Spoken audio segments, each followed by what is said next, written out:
Finance की दुनिया में ज्यादा रिटर्न्स का वादा अक्सर बड़े रिस्क्स के साथ आता है। टाइकून इंटरनेशनल ने खुद को एक फॉरेक्स ट्रेडिंग और इन्वेस्टमेंट फर्म बताया, लोगों को कम रिस्क में बहुत ज्यादा रिटर्न्स का लालच दिया। उनकी मार्केटिंग स्ट्रेटेजी उन लोगों के सपनों को टारगेट करती थी जो फाइनेंशियल सिक्योरिटी और इंडिपेंडेंस चाहते थे। टाइकून इंटरनेशनल ने एक सोफिस्टिकेटेड ऑनलाइन प्रेजेंस बनाया, प्रोफेशनल दिखने वाली वेबसाइट्स और सैटिस्फाइड इन्वेस्टर्स के टेस्टिमोनियल्स के साथ। उनका दावा था कि उनके पास एक्सपर्ट ट्रेडर्स की एक टीम है जो फॉरेक्स ट्रेडिंग से कंसिस्टेंट प्रॉफिट्स जनरेट करती है।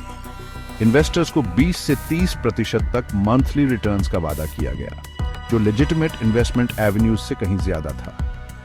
कंपनी के एजेंट्स ने सेमिनार्स, ऑनलाइन वेबिनार्स और सोशल गैदरिंग्स के थ्रू अग्रेसिवली इस स्कीम को प्रमोट किया। इन अनसस्पेक्टिंग इन्वेस्टर्स को क्या पता था कि उन्हें धोखे के जाल में फंसाया जा रहा है। टाइकून इंटरनेशनल के चमकदार फसाड के पीछे एक काला सच छुपा था। कंपनी कोई लेजिटिमेट फॉरेक्स ट्रेडिंग नहीं करती थी। इसके बजाय यह एक क्लासिक पोंजी स्कीम की तरह ऑपरेट करती थी, जहां पहले इन्वेस्टर्स को नए इन्वेस्टर्स के पैसों से रिटर्न्स दिया जाता है।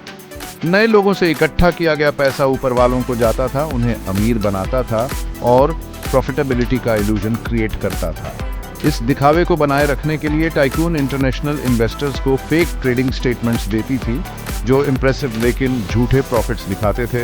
रेफरल कमीशन स्ट्रक्चर ने स्कीम को चलाने में अहम भूमिका निभाई। हालांकि सभी पोंजी स्कीम्स की तरह टाइकून इंटरनेशनल का ऑपरेशन लॉन्ग रन में टिकाऊ नहीं था। टाइकून इंटरनेशनल ने जिस तरह से ताश के महल बनाया था, वो 2014 की शुरुआत में ढहने लगा। जैसे जैसे नए इन्वेस्टर्स कम हुए, कंपनी को प्रॉमिस्ड पेआउट्स देने में मुश्किल होने लगी। डिलेज बढ़ने लगे और एक्सक्यूजेस और भी एलैबोरेट होते गए। इन्वेस्टर्स को जब स्कीम का असली रूप पता चला, तो उनकी असंतुष्टि गुस्से में बदल गई और उन्होंने अपने पैसे वापस मांगे।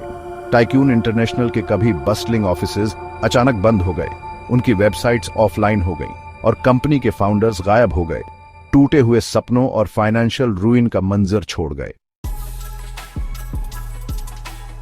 टाइकून इंटरनेशनल के कोलैप्स ने लगभग 10,000 इन्वेस्टर्स को, जिनमें से कई ने अपनी लाइफ सेविंग्स इन्वेस्ट की थी, मुश्किल में डाल दिया। 200 से 500 करोड़ रुपए के बीच होने वाले फाइनेंशियल लॉसेस ने पूरे भारत में कम्युनिटीज को हिलाकर रख दिया।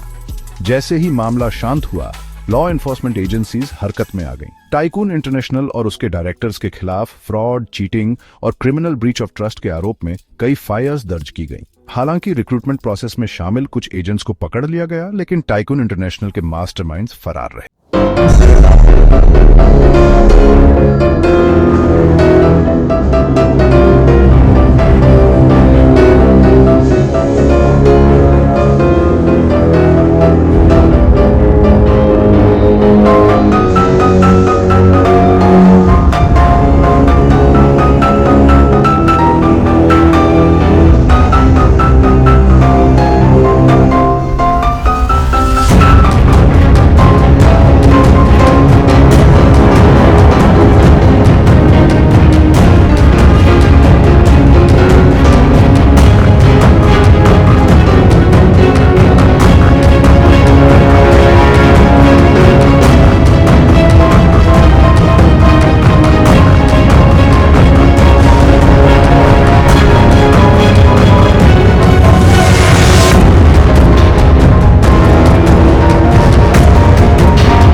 लगता है तो शायद यह सच नहीं है।